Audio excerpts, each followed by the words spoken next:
Hello दोस्तों, welcome back to the channel of Sarang Gujarati commerce academy.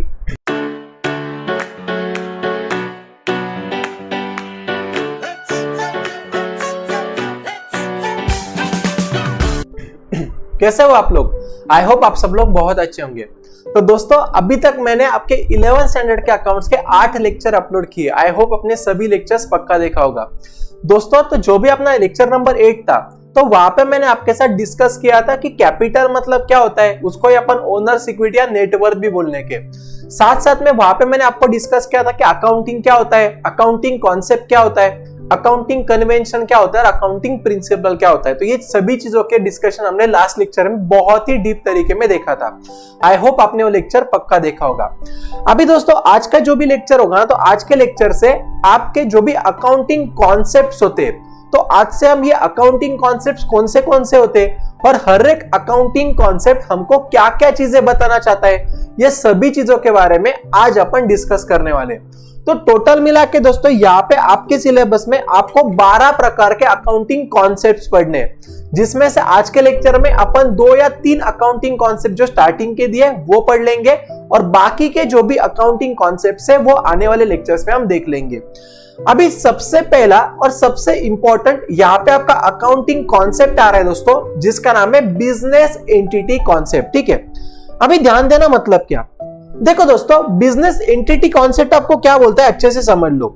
ये आपको ये बोलता है दोस्तों कि जो भी बिजनेस होता है, जो भी क्या होता है बोलो, बिजनेस होता है, और जो भी बिजनेसमैन होता है, जो भी क्या होता है बोलो, बिजनेसमैन होता है, तो ये दोनों चीजें ना दोस्तों अलग अलग कंसीडर करना है। दोनों चीजें क्या करना है बोलो, अलग अलग कंसीडर करना है। जैसे कि फॉर एग्जांपल ध्यान दो, मान लो फॉर एग्जांपल दोस्तों कि जो भी टाटा कंपनी है, टाटा कंपनी, राइट, तो ये टाटा कंपनी एक बिजनेस है। टाटा कंपनी क्या है बोले, एक बिजनेस है।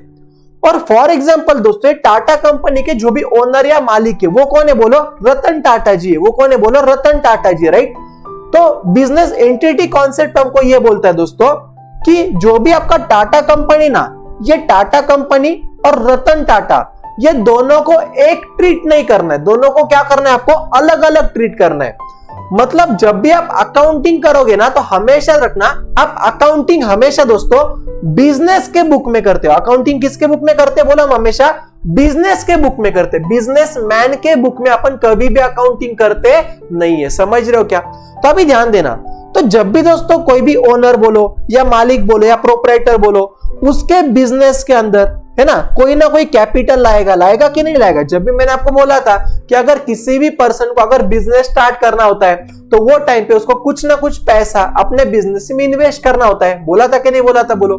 तो हमेशा रखना बेटा, बिजनेस चालू करने के लिए बिजनेसमैन ने बोलो या ओनर ने बोलो या प्रोप्राइटर ने बोलो, अगर कोई भी कैपिटल अगर उसने कहां पे लगाया होगा बोलो, अगर अपने बिजनेस में अगर लगाया होगा, राइट, तो हमेशा रखना बेटा, ये जो भी पैसा है ना, ये बिजनेस को, बिजनेसमैन को रिटर्न करना पड़ता है। बिजनेस को क्या करना पड़ता है बोलो, बिजनेसमैन को रिटर्न करना पड़ता है। समझ रहे हो क्या? ये जो भी पैसा, जब भी बिजनेसमैन बिजनेस को पैसा देगा, तो वो पैसा किसका रहेगा बोलो, यहाँ पे बिजनेस का हो जाएगा, समझा? और वो पैसा बिजनेस को, बिजनेसमैन को वापस देना पड़ेगा। कॉन्सेप्ट समझ रहे हो क्या? तो देख, अपन क्या करते दोस्तों, आपके टेक्स्ट बुक के अंदर उन्होंने जो भी आपको एक्सप्लेनेशन दिया उसको अपन पढ़ लेते हो, स्टेप बाय स्टेप जाएंगे। ठीक है, अभी सबसे पहले देखो क्या बोल रहे हैं यहाँ पे वो, this concept implies that a business unit is separate and distinct from the owner और ओनर्स, राइट। मतलब क्या कि जो भी बिजनेस है वो बिजनेसमैन का, दोनों एक ही क्या बोलो, बिजनेस और बिजनेसमैन एक ही क्या बोलो, नहीं है ना। जो भी अपना बिजनेस है वो अलग पर्सन ट्रीट किया जाएगा और जो भी बिजनेसमैन है वो अलग पर्सन ट्रीट किया जाएगा। ठीक है, आगे क्या बोल रहा है, based on these concepts account are prepared for the from the point of view of the business and not from the owner point of view। तो हमेशा रखना बेटा, जब भी अपन अकाउंटिंग करेंगे, जब भी अपन अपने बुक्स ऑफ अकाउंट्स बनाएंगे, तो अपन किसके पॉइंट ऑफ व्यू से बनाएंगे बोलो, अपन बिजनेस के पॉइंट ऑफ व्यू से बनाएंगे, बिजनेसमैन के पॉइंट ऑफ व्यू से अपन बनाएंगे नहीं। ठीक है, आगे क्या बोल रहा है, hence the business is liable to the owner for the capital contributed by him or her, right। तो मतलब क्या कि जो भी ओनर है, जो भी प्रोप्राइटर है, उसने हमारे बिजनेस के अंदर जो भी पैसा लाया है एज ए कैपिटल करके, तो वो सभी पैसे को बिजनेसमैन को क्या करना पड़ेगा बोलो, वापस देना पड़ेगा, रिटर्न करना पड़ेगा। समझ रहे हो? तो हमेशा रखना कि जो भी कैपिटल होता है ना, वो बिजनेस का क्या होता है बोलो, लायबिलिटी होता है। बिजनेस का क्या होता है दोस्तों, लायबिलिटी, क्योंकि बिजनेसमैन को वो पैसा वापस देना पड़ता है। कॉन्सेप्ट समझ रहे हो क्या? देखो आगे क्या बोल रहा है, according to this concept only business transactions are recorded in the books of accounts. ठीक है, अभी जैसे कि फॉर एग्जांपल मान लो रतन टाटा जी ने क्या किया, मान लो रतन टाटा जी ने दोस्तों खुद के लिए कार परचेस किया। ठीक है, खुद के लिए, उनके पर्सनल यूज के लिए उन्होंने कार परचेस किया, राइट। तो अभी जब भी रतन टाटा जी उनके खुद के यूज के लिए कार परचेस करेंगे, तो क्या ये ट्रांजैक्शन बिजनेस की रिलेटेड है क्या बोलो, नहीं है। समझ रहे हो क्या? मान लो रतन टाटा जी ने खुद के लिए क्या किया, एक फ्लैट परचेस किया जिसके अंदर वो खुद रहना चाहते हैं, तो ये जो भी फ्लैट उन्होंने लिया, क्या ये बिजनेस के लिए लिया क्या बोलो, नहीं लिया। समझ रहे हो क्या? तो हमेशा रखना बेटा, जब भी अपन अकाउंटिंग करेंगे तो वो टाइम पे हमको सिर्फ और सिर्फ कौन से ट्रांजैक्शंस रिकॉर्ड करने बोलो, हमको सिर्फ और सिर्फ दोस्तों बिजनेस ट्रांजैक्शन रिकॉर्ड करने। समझा क्या?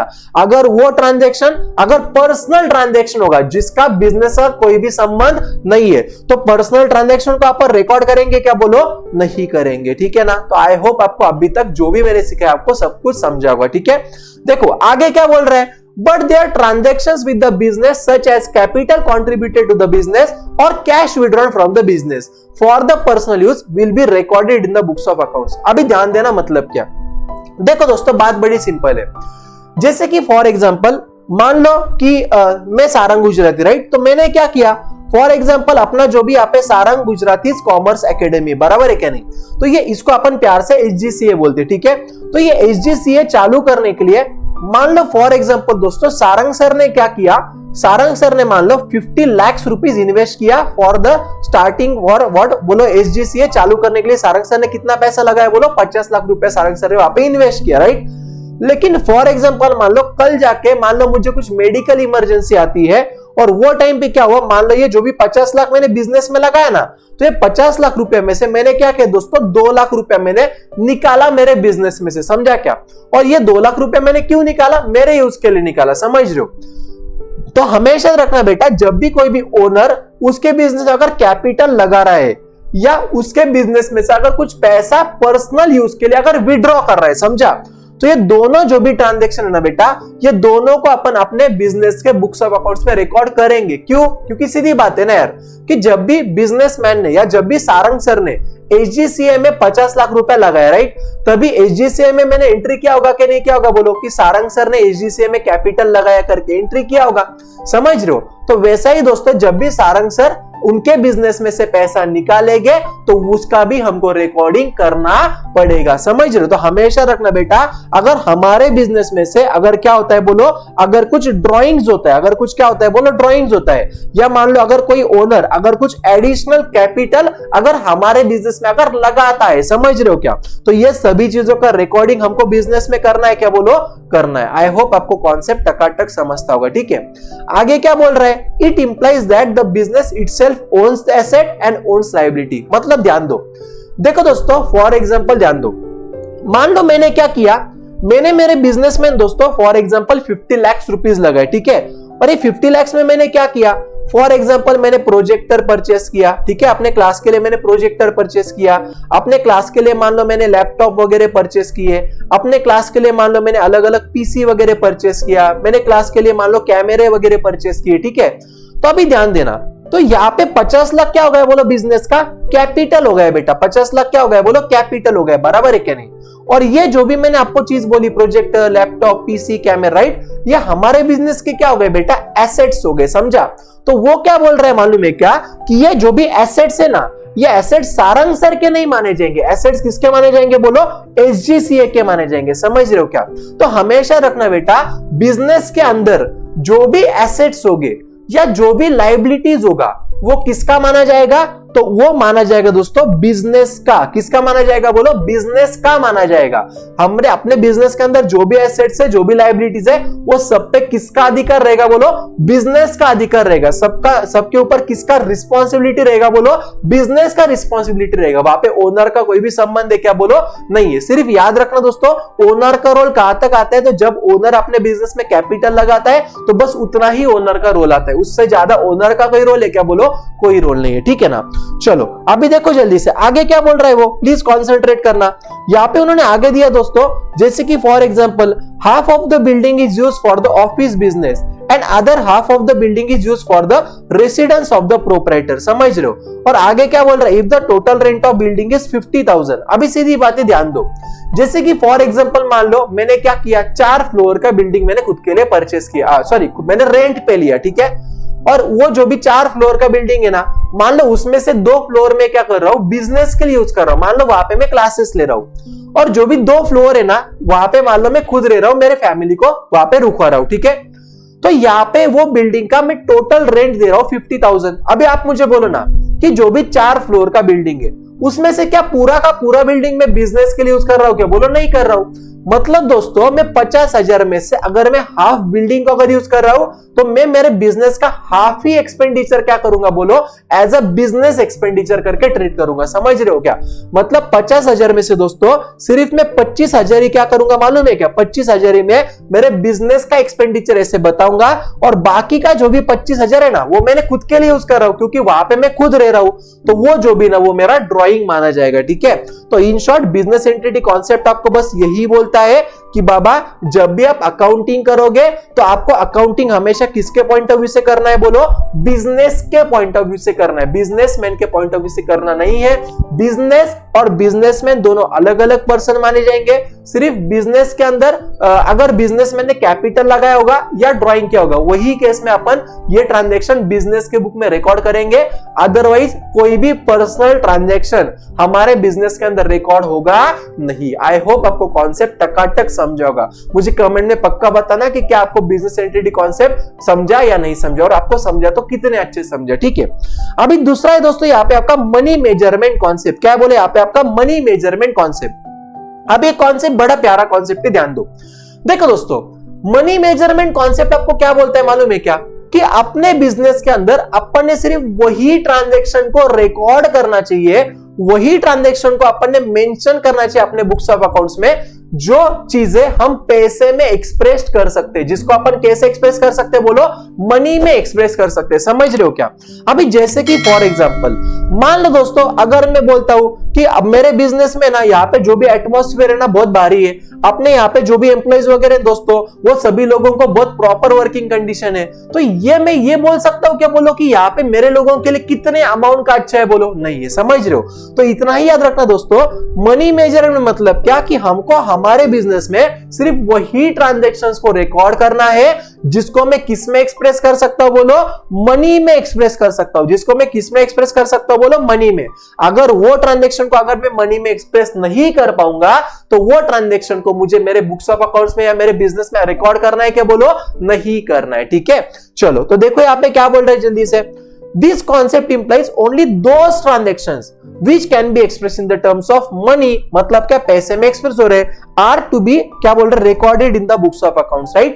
आगे देखो क्या बोल रहा है। Since money serves as the medium of exchange transactions, expressed in money are recorded and ruling currency of a country is measuring unit for the accounting। अभी ध्यान दो मैं क्या बोल रहा हूं। देखो दोस्तों मुझे एक बात बोलो, जब भी आपको मार्केट में से कोई गुड्स लेना होगा, जब भी मार्केट में से आपको कोई सर्विसेज लेना होगा, तो उसके बदले में आप क्या करते हो? लोगों को पैसा देते हो। इसलिए पैसा क्या हो गया बोले? एक मीडियम ऑफ एक्सचेंज हो गया, एक एक्सचेंज का माध्यम हो गया, जिसके कारण अपन गुड्स या सर्विसेज एक दूसरे से एक्सचेंज कर सकते हैं। इतना समझा? अभी ध्यान देना। देखो दोस्तों जब भी मैं अकाउंटिंग करूंगा ना, तो अभी ध्यान दो, मैं मान लो कि फॉर एग्जांपल इंडिया में, अभी अपन कहां पे बोले? इंडिया में, राइट। तो इंडिया में करेंसी कौन सा चलता है? रुपीज चलता है। तो वो क्या बोल रहा है दोस्तों कि आपके कंट्री के अंदर जो भी करेंसी है ना, वो करेंसी में आप अकाउंटिंग करो। जैसे कि फॉर एग्जांपल अगर आप इंडिया में हो तो आपका अकाउंटिंग अपने रुपीज में करना चाहिए। अगर आप मान लो कि यूएस में हो तो आपने डॉलर्स में करना चाहिए। अगर आप मान लो कि न्यूयॉर्क वगैरह में हो तो वहां पे अपने पाउंड में करना चाहिए। तो जो भी कंट्री में आप अकाउंटिंग कर रहे हो वो कंट्री के करेंसी के हिसाब से आपको क्या करना है, बोलो अकाउंटिंग करना है। ठीक है, आगे क्या बोल रहे हैं यहाँ पे देखो जल्दी से, transaction which do not involve money will not be recorded in the books of accounts, right? मतलब क्या, हमको सिर्फ वही ट्रांजेक्शंस को रिकॉर्ड करना है जिसका अपन क्या कर सकते हैं, बोलो पैसे में एक्सप्रेस कर सकते हैं, जिसको अपन मनी में एक्सप्रेस कर सकते हैं। ठीक है, आगे क्या बोल रहे हैं देखो, for example working condition in the work place. ठीक है, मतलब क्या, अपन जहां पे भी काम कर रहे हैं उसका वर्किंग कंडीशन कैसा है, अपने एम्प्लॉइज ने स्ट्राइक वगैरह ले लिया या अपने मैनेजमेंट कितने इफिशिएंटली काम कर रहे हैं, राइट? तो ये सब क्या है, बोलो ये सब अच्छी बात है, चलो राइट, ये सब क्या है, बोला अच्छी बात है। लेकिन ये सब चीजों में से अपने को ये समझता है क्या दोस्तों कि यहाँ पे अपने बिजनेस के अंदर जो भी ट्रांजेक्शंस हो रहे तो वो ट्रांजेक्शंस कितने वैल्यू के, ये जो भी चीज है इसका अपन मनी में एक्सप्रेशन कर सकते हैं क्या, बोलो नहीं कर सकते, राइट? तो अगर अपन ये सभी चीजों का अगर मनी में एक्सप्रेस अगर नहीं कर सकते तो इसको अपन रिकॉर्ड करना चाहिए क्या, बोलो इसको अपन अपने बुक्स ऑफ अकाउंट्स में रिकॉर्ड नहीं करना चाहिए। आई होप आपको कॉन्सेप्ट टकाटक समझता होगा। ठीक है, आगे क्या बोल रहे देखो जल्दी से यहाँ पे, वो it helps in understanding the state of affairs of the business as money serves as a common measure by means of which heterogeneous facts about the business are recorded। ठीक है, तो इतना याद रखना दोस्तों, आपको बस इतना ही याद रखना है कि अपने बिजनेस के अंदर जब तक कोई भी ट्रांजैक्शन मनी के फॉर्म में नहीं होता तब तक अपन उसको रिकॉर्ड कर सकते हैं क्या, बोलो नहीं कर सकते। ठीक है ना, समझ रहे हो? क्योंकि सीधी बात है ना यार दोस्तों कि अपने को जब भी अकाउंटिंग करना है तो अपने को अकाउंटिंग करने के लिए वहां पे ये तो पता चाहिए कि कितने वैल्यू का हमने अकाउंटिंग किया है, समझ रहे? अगर हमको वैल्यू ही पता नहीं रहेगा तो वहां पे अकाउंटिंग करके कोई मतलब है क्या, बोलो नहीं, अपन अकाउंटिंग ही नहीं कर सकते। समझ रहे हो क्या? तो आई होप अभी तक मैंने आपको जो भी दो कॉन्सेप्ट्स बोले, जिसमें सबसे पहला कॉन्सेप्ट कौन सा सिखाया, बोला अभी मैंने यहाँ पे आपको बिजनेस एंटिटी कॉन्सेप्ट सिखाया, और उसके बाद यहाँ पे मैंने आपको कौन सा कॉन्सेप्ट सिखाया, बोलो मनी मेजरमेंट कॉन्सेप्ट सिखाया। ठीक है, अभी इसके अगला दोस्तों एक छोटा सा कॉन्सेप्ट है, बहुत प्यारा सा कॉन्सेप्ट है, जिसका नाम यहाँ पे आपका कॉस्ट कॉन्सेप्ट। कौन सा है, बोले यहाँ पे आपका कॉस्ट कॉन्सेप्ट। ठीक है, अभी कॉस्ट कॉन्सेप्ट क्या है ना, ध्यान देना, अच्छे से ध्यान देना। ठीक है गाइस, आई होप जो भी मैं सिखा रहा हूं आपको एकदम भारी समझता होगा ना। मुझे कमेंट में पक्का बताना कि सारंग सर आप जो भी सिखा रहे हो ना, कोई टेंशन नहीं सर, एकदम मस्त वाला समझ रहा है, आप बिल्कुल भी टेंशन मत लो, राइट? तो ऐसे मुझे आप कमेंट में पक्का बताना। ठीक है, अभी देखो तो अगला यहाँ पे आपका कॉस्ट कॉन्सेप्ट। ठीक है, अभी ध्यान देना दोस्तों, कॉस्ट कॉन्सेप्ट क्या बोलता है मालूम है क्या, कि जब भी आप कोई भी एसेट को आपके बिजनेस में परचेस करते हो, एसेट मतलब क्या, कल मैंने आपको सिखाया था ना, एसेट ये तीन प्रकार के होते हैं, फिक्स्ड एसेट, करंट एसेट और कौन सा बोला था, फिक्टिशियस एसेट, राइट? तो हमेशा रखना बेटा, जो भी आपके एसेट्स होते हैं ना, एसेट्स हमेशा आपको हिस्टोरिकल कॉस्ट बेसिस पे रिकॉर्ड करना है। अभी आप बोलेंगे सर हिस्टोरिकल कॉस्ट बेसिस मतलब क्या, बोल सकते हो क्या? तो ध्यान दो, देखो दोस्तों बड़ी सिंपल बात है, बिल्कुल टफ नहीं, ठीक है, बड़ा सिंपल है, ध्यान दो। हिस्टोरिकल कॉस्ट मतलब कुछ नहीं होता है दोस्तों, प्लीज कंसंट्रेट करना। हिस्टोरिकल कॉस्ट मतलब ज्यादा कुछ नहीं होता है। हिस्टोरिकल कॉस्ट मतलब है दोस्तों परचेस प्राइस। हिस्टोरिकल कॉस्ट मतलब क्या, परचेस प्राइस, राइट? जैसे कि फॉर एग्जांपल मान लो दोस्तों मैंने क्या किया, फॉर एग्जांपल मान लो मैंने क्लास के लिए फर्नीचर परचेस किया। क्या क्या बोलो, मैंने फर्नीचर परचेस किया, राइट? और वो फर्नीचर मान लो मैंने परचेस किया 50,000 रुपीज में। कितने में किया, बोलो 50,000 रुपीज मैंने परचेस किया। तो ये कॉस्ट कॉन्सेप्ट हमको क्या बोलता है मालूम है क्या, कि भाई आपने आपके बिजनेस के अंदर जो भी फर्नीचर परचेस किया है, तो वो फर्नीचर अगर आपने 50,000 में परचेस किया है ना, तो आप क्या करना, आपके बिजनेस के अंदर जब भी आप अकाउंटिंग करोगे तो वो टाइम पे आप उसको 50,000 में रिकॉर्ड करना। समझा क्या? तो कॉस्ट कॉन्सेप्ट मतलब क्या दोस्तों, कि जितने अमाउंट का आपने एसेट परचेस किया है उतने ही अमाउंट पे आप आपके बिजनेस में उसको रिकॉर्ड कर दो। समझा? और हमेशा एक बात याद रखना, क्या याद रखना पता है आपको, कि जो भी अपना परचेस प्राइस होता है ना, इसको और एक नाम है जिसको अपन बोलते हैं कॉस्ट ऑफ एक्विजिशन। क्या बोलते हैं, बोलो कॉस्ट ऑफ एक्विजिशन बोलते हैं। हमेशा रखना, ठीक है, हमेशा क्या याद रखेंगे, परचेस प्राइस का ही और एक नाम है जिसको अपन क्या बोलते हैं, बोलो कॉस्ट ऑफ एक्विजिशन बोलते हैं। क्या बोलते हैं, बोलो कॉस्ट ऑफ एक्विजिशन बोलते हैं। ठीक है, अभी मुझे एक बात बोला, थोड़ा लॉजिकल बोलना, मुझे कमेंट सेक्शन में पक्का बताना। फॉर एग्जांपल दोस्तों मान लो मैंने 2021 में मान लो मैंने कुछ फर्नीचर परचेस किया। क्या क्या बोलो, कुछ मैंने फर्नीचर परचेस किया, मान लो मैंने परचेस किया 50,000 का। ठीक है, अभी मुझे एक बात बोलो ना यार, कि 2021 में मैंने जो भी 50,000 का फर्नीचर परचेस किया, क्या आपको लगता है कि दोस्तों कि वो फर्नीचर का 2022 में भी प्राइस 50,000 ही रहेगा? आपको लगता है क्या? बोलो। 2021 में फर्नीचर का प्राइस कितना था? 50,000 था। आपको लगता है क्या कि 2022 में भी उसका प्राइस 50,000 रहेगा? कभी नहीं होगा। समझ रहे हो? हमेशा रखना बेटा, जो भी अपने एसेट्स होते ना, एसेट्स का है ना अपन यूज वगैरह करते, इसके टेक्नोलॉजी वगैरह में चेंजेस आते, बराबर है क्या नहीं? बोलो। इसका वेयर एंड टेयर होता, समझा? तो इसके वजह से क्या होता है दोस्तों, हर टाइम अपने एसेट्स का है ना वैल्यू जो भी है वो कम होते रहता है, ठीक है? और हमेशा रखना, जब भी हमारे फिक्स एसेट्स का ये सब रीजंस की वजह से अगर वैल्यू कम हो रहा है, समझा, तो इसको अपन टेक्निकल टर्म में बोलते दोस्तों डेप्रीसिएशन। क्या बोलते? बोलो। डेप्रीसिएशन बोलते, ठीक है ना? तो हमेशा रखना बेटा, अपने पास जो भी एसेट्स है ना, वो एसेट का हर साल क्या होता है? बोलो। डेप्रीसिएशन होता है। डेप्रीसिएशन मतलब तो उसका वैल्यू क्या होता है? बोलो। कम होता है। वैल्यू कम क्यों होता है? ये रीजंस की वजह से, समझा क्या? तो हमेशा रखना बेटा, अगर आपने 2021 में अगर आपने फर्नीचर परचेस किया मान लो 50,000 में, ठीक है, तो अगले साल आपका वैल्यू 50,000 रहेगा क्या? बोलो नहीं। अगले साल आपका वैल्यू कितना दिखेगा? 50,000 से कम। जैसे कि फॉर एग्जांपल मान लो 40,000 दिखेगा, उसके अगले साल 30,000 दिखेगा, लाइकवाइज। समझ रहे हो क्या? तो कॉस्ट कॉन्सेप्ट आपको क्या बोलता है? चलो एक बार रिवाइज करते हैं। कॉस्ट कॉन्सेप्ट आपको ये बोलता है दोस्तों कि अपने बिजनेस के अंदर जो भी एसेट्स है, वो सभी एसेट्स को आपको कैसे रिकॉर्ड करना है? बोलो।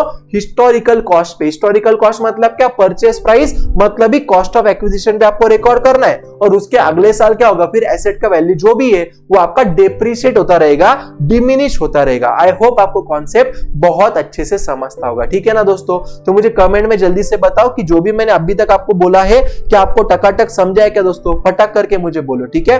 चलो, तो देखो यहाँ पे उन्होंने क्या लिखा है, एक बार रीडिंग कर लेते, चलेगा ना? देखो क्या बोल रहा है वो। An asset is recorded in the books on the basis of historical cost. Historical cost मतलब क्या? Purchase price, right? That is the acquisition cost. मैंने आपको बोला ना, historical cost या purchase price या acquisition cost तीनों क्या रहता है? बोलो। एक ही होता है, ठीक है? आगे क्या बोल रहा है वो? Cost of acquisition will be the base for all further accounting. मतलब क्या कि बाबा एक बार हमने वो एसेट लिया ना, तो हमको क्या करना है? बोलो। जितने अमाउंट पे हमने वो एसेट परचेस किया ना, उतने ही अमाउंट पे हमको रिकॉर्ड करना है। वही क्या रहेगा? बोलो। अपने अकाउंटिंग का बेस रहेगा। आगे क्या बोल रहा है?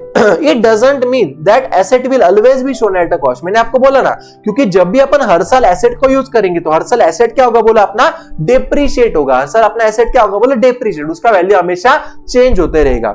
आगे देखो क्या बोल रहा है। फॉर एग्जाम्पल इफ देखो यहाँ पे furniture is purchase for 3 lakhs and same cost has been recorded in the books, ठीक है?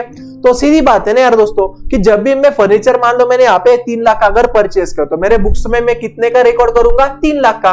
और हर साल उसकी वैल्यू क्या होंगी? बोलो। कम कम होते जाएंगे, बिकॉज ऑफ क्या? बोलो। डेप्रीसिएशन, ठीक है ना? तो गाइज आई होप आज मैंने आपको जो भी 3 कॉन्सेप्ट सिखाए, क्या क्या सिखाया? सबसे पहले बिजनेस एंटिटी कॉन्सेप्ट, फिर क्या सिखाया? मनी मेजरमेंट कॉन्सेप्ट, और फिर क्या अपन ने देखा दोस्तों? कॉस्ट कॉन्सेप्ट, ठीक है? तो आई होप तीनों के तीनों कॉन्सेप्ट आपको बहुत टकाटक समझा होगा, ठीक है ना?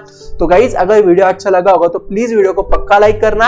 आपके जितने भी फ्रेंड्स हैं महाराष्ट्र में, सभी महाराष्ट्र में पूरे अपने वीडियोस को फैला देना, ठीक है? अगर आप चैनल पे नए रहेंगे तो पक्का चैनल को सब्सक्राइब करना और नोटिफिकेशन बेल आइकॉन को ऑन भी करके रखना, जिस वजह से जब भी अपने वीडियोस आएंगे तो आपको इसका नोटिफिकेशन मिल जाएगा। अपने वीडियोस डेली बेसिस पे सुबह 11 बजे आते हैं, ठीक है? और मैं आपको इतना ही रिक्वेस्ट करूंगा कि जो भी स्टूडेंट्स अपने लेक्चर्स देख रहे हैं तो सब लोग पक्का एक नोटबुक वगैरह मेंटेन करो, और जो भी चीजें यहाँ पे मैं आपको दे रहा हूँ वो सभी की सभी चीजें आपको लिख के लेना है, ठीक है? जिसके कारण आपको क्लासेस लगाने की कोई जरूरत नहीं गिरेगी, आपका सब कुछ क्लास में कवर हो जाएगा, ठीक है ना? और अगर आपको कोई डाउट रहेगा तो आप नीचे मैंने कमेंट बॉक्स में आप मुझे बताते जाओ, और साथ साथ में डिस्क्रिप्शन में ना वहां पे मैंने आपको अपने एकेडमी का यूट्यूब इसका एक यूट्यूब ग्रुप, मैंने क्या किया, यूट्यूब पे जितने भी स्टूडेंट्स है ना सबका एक मैंने व्हाट्सएप ग्रुप क्रिएट किया, राइट? तो व्हाट्सएप ग्रुप में और टेलीग्राम ग्रुप में आप ज्वाइन हो जाना, नीचे मैंने लिंक दे दिया, ठीक है? तो आज के लिए बस इतना ही दोस्तों, बाकी के जो भी कॉन्सेप्ट्स है ना अपन अगले लेक्चर में आपको मैं सिखा दूंगा। तब तक के लिए बाय बाय दोस्तों, टाटा।